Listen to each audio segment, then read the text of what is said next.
Alright, so we've pretty much covered PhoneGap top to bottom. We looked at the native features and JavaScript APIs that we can use. We built a couple small applications. So now it's time to move to Intel XDK. Intel XDK stands for Cross-Platform Development Kit, and it's basically a cross-platform HTML5 framework that allows you to create hybrid apps. And we've gone over hybrid apps in the PhoneGap sections of this course.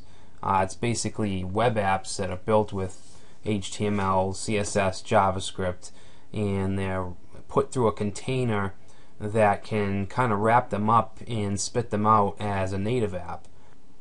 There's no browser controls or anything like that. They can be installed and placed right on your home screen just like any other native app. Now, if you may have heard of a company called AppMobi, or even heard of the XDK platform itself when it was offered by AppMobi. Well, Intel has recently purchased the XDK part of AppMobi, and the actual framework hasn't changed that much. We're still using the AppMobi JavaScript calls, things like that. Intel XDK works pretty similar to PhoneGap in a way where it takes your web standards, your apps that are created with HTML and JavaScript, and creates a native app basically. XDK apps can run without a browser, and they can also utilize native resources. Just like we saw with PhoneGap, XDK can access the device's camera, the contact list, notification system, pretty much all of the features that a native app could access. XDK apps can be packaged for Apple iOS, Google Android, Amazon Kindle, Facebook, and other app stores. Now we'll be working with something called the XDK Development Tool, and it's not an IDE. It's basically a development environment that gives us a device emulator to work with, so that we can actually test quite a bit of our functionality right in that tool. And it also allows you to develop using GUI elements, which are basically a designer. You could grab the button and slide it over into your application or an input field, things like that. But you can also use text code, which is what I prefer when building applications, just because the GUI or the GUI elements have their own code, and I don't really like to work with generated code. XDK, we can get the desktop version or the Google Chrome version, which is basically a Google Chrome extension, and the Chrome version seems to be much more popular. That's what you see if you find any tutorials or articles or whatever on XDK, and that's usually the version you see. You need to create an account to use XDK in the cloud, which is free. Pretty easy to sign up. We'll go through that process. There's many demo apps that can be used for examples, which I found really nice because they have a demo app for the geolocation functionality, for the accelerometer, things like that.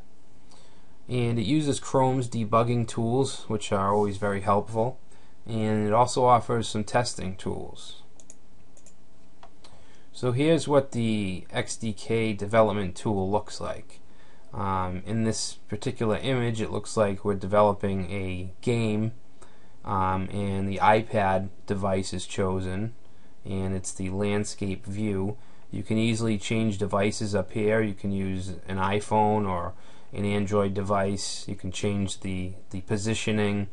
It has an accelerometer option, so we can actually drag these around and it'll move the device around and give us those coordinates. We can choose to use a Wi-Fi or a 3G connection, and we also have a geolocation box down here, so we can deal with any kind of geolocation programming. And then up here we just have different controls. We have the save buttons and delete if we want to remove our project. We have this button here which can switch from emulator view, which is right here, to a text editor, which I prefer. But we don't have to use this to write our code. In fact, we're going to use this as an emulator so we can see what our app will look like, but we'll still be using NetBeans to write our text. So how does it work? Apps built with XDK use a full screen web view control as the user interface. So there's no browser buttons or anything like that. It's full screen, just like a native app. It runs similar to a tiny website. The HTML, JavaScript, and CSS, those are typically known as a bundle when all put together. So we have our XDK interface, which is basically a test container. We're creating code, we're deleting code, and then we have our HTML, JavaScript, and CSS, which is called the app bundle. And then finally, production. Well, obviously, a mobile app is going to be the end result of our projects. Native resources, we can pretty much access what PhoneGap could access: accelerometer, analytics, cache, camera, canvas, contacts, device, display, Facebook, which is something we haven't looked into yet, file, geolocation, multi-touch, notifications, OAuth authentication, and the player. We're not going to get into all of these, but I'll try to squeeze some of them in. So this is a very basic syntax. It's very basic boilerplate. It's just an HTML document.